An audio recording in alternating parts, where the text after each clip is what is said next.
Hello friends, this is Poonam Agarwal. आज मैं आप लोगों को एनसीईआरटी का एक्सरसाइज 1.2 का थर्ड क्वेश्चन बताने जा रही हूँ।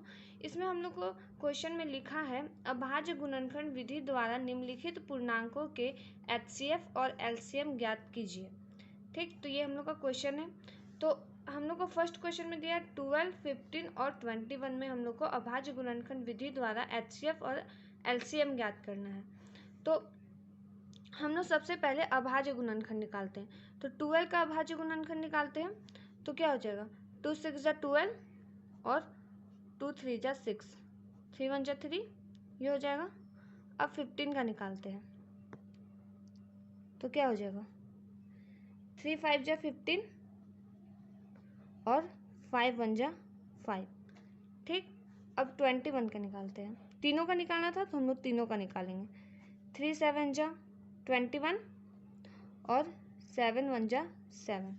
ठीक, अब इन तीनों का गुणनफल लिखते हैं। तो 12 का गुणनफल लिखेंगे तो क्या है 12 का गुणनफल, 2 इंटू 2 इंटू 3, और 15 का गुणनफल लिखेंगे 3 इंटू 5, और 21 का गुणनफल लिखेंगे तो ये हो जाएगा 3 इंटू 7। ठीक, तो इसमें हम लोग का कॉमन कौन है, ये 3, ये 3 और ये 3 हम लोग का कॉमन है। तो एचसीएफ हम लोग का कॉमन वाला होता है, जो तीनों में कॉमन हो। तो कॉमन हम लोग का 3 है। और एलसीएम जो कॉमन है उसको हम लोग एक बार लिखते हैं और बाकी सबको लिखते हैं। तो यहाँ पे क्या है 2 इंटू 2, यहाँ पे 5 और यहाँ पे 7। ठीक, जो कॉमन था उसको हम लोग एचसीएफ लिखें, और जो कॉमन था उसको हम लोग एक बार लिखेंगे एलसीएम में। जब भी लिखेंगे एलसीएम में तो जो कॉमन था उसको एक बार लिखेंगे, और 2 इंटू 2 5 और यहाँ पे 7। ठीक, और जब इसको हम लोग मल्टीप्लाई करते हैं, मल्टीप्लाई नहीं, अब इसको हम लोग इजी वे में लिखेंगे तो ये हो जाएगा 5 इंटू 7। ये 2 इंटू 2 को हम लोग 2 का स्क्वायर भी लिख सकते हैं। तो अब हम लोग इसको मल्टीप्लाई करेंगे तो ये हो जाएगा 420। ठीक, इसका एचसीएफ 3 हो गया और एलसीएम 420 हो गया। अब हम लोग आते हैं दूसरे क्वेश्चन की ओर, एनसीईआरटी का। तो दूसरा क्वेश्चन है 17, 23 और 29। ये हम लोग का दूसरा क्वेश्चन है। तो इसमें हम लोग 17 का अभाज्य गुणनखंड निकालते हैं। तो 17 का अभाज्य गुणनखंड 17 1 जा 17, 17 तो सिर्फ 17 का पहाड़ा में आता है तो 17 1 जा 17। अब 23 का निकालते हैं। 23 का भी वही होगा, 23 सिर्फ 23 का टेबल में आता है तो 23 1 जा 23, और 29 में भी वही 29 1 जा 29। ठीक, अब ये तीनों का गुणनफल लिखते हैं। तो 17 का गुणनफल हो जाएगा 17 इंटू 1, 23 का गुणनफल हो जाएगा 23 इंटू 1, और 29 का गुणनफल हो जाएगा 29 इंटू 1। तो इसमें कॉमन क्या है, 1 कॉमन है, 1 कॉमन है। तो एचसीएफ हम लोग का 1 हो जाएगा, और एलसीएम ये तीनों को लिख देंगे 17 इंटू 23 इंटू 29। और जब इसको हम लोग मल्टीप्लाई करते हैं तीनों को, इस तीनों को हम लोग जब मल्टीप्लाई करते हैं तो हो जाएगा 1 1 3 3 9। ये हम लोग का एचसीएफ आ गया, ये हम लोग का एलसीएम आ गया।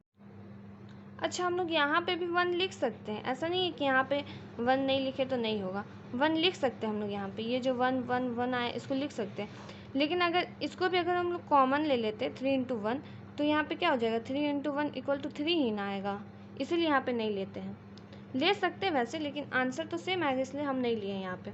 और यहाँ पे भी अगर 1 एक बार हम लोग लिख भी दें तो इसको अगर 1 से इंटू करेंगे तो 420 ही ना आएगा, इसीलिए।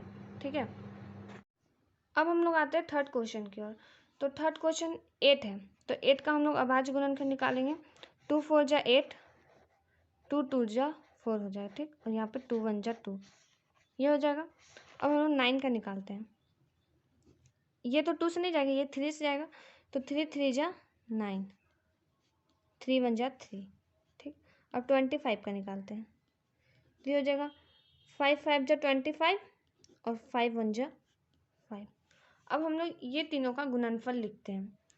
तो 8 का अगर हम लोग गुणनफल लिखेंगे तो 2 इंटू टू इंटू टू हो जाएगा, और 1 भी यहाँ पे लिख लेते हैं। और यहाँ पे अगर 9 का गुणनफल लिखेंगे तो ये हो जाएगा 3 इंटू थ्री इंटू वन। और 25 का गुणनफल लिखेंगे तो ये हम लोग का हो जाएगा 5 इंटू फाइव इंटू वन। तो इसमें कॉमन क्या है, 1 ही कॉमन, तो HCF हम लोग का हो जाएगा 1, और LCM हम लोग का हो जाएगा, यहाँ पे 3 ठो 2 है तो हम लोग 2 का क्यूब लिख देंगे। यहाँ पे 2 ठो है 3 तो 3 का स्क्वायर, और यहाँ पे 5 है 2 ठो तो 5 का स्क्वायर। ठीक, और जब इसको हम लोग इंटू करते हैं पूरे को तो आता है 1800। ठीक, तो ये हम लोग का HCF हो जाएगा और ये LCM हो जाएगा। देख लीजिए एक बार। Thank you so much guys for watching.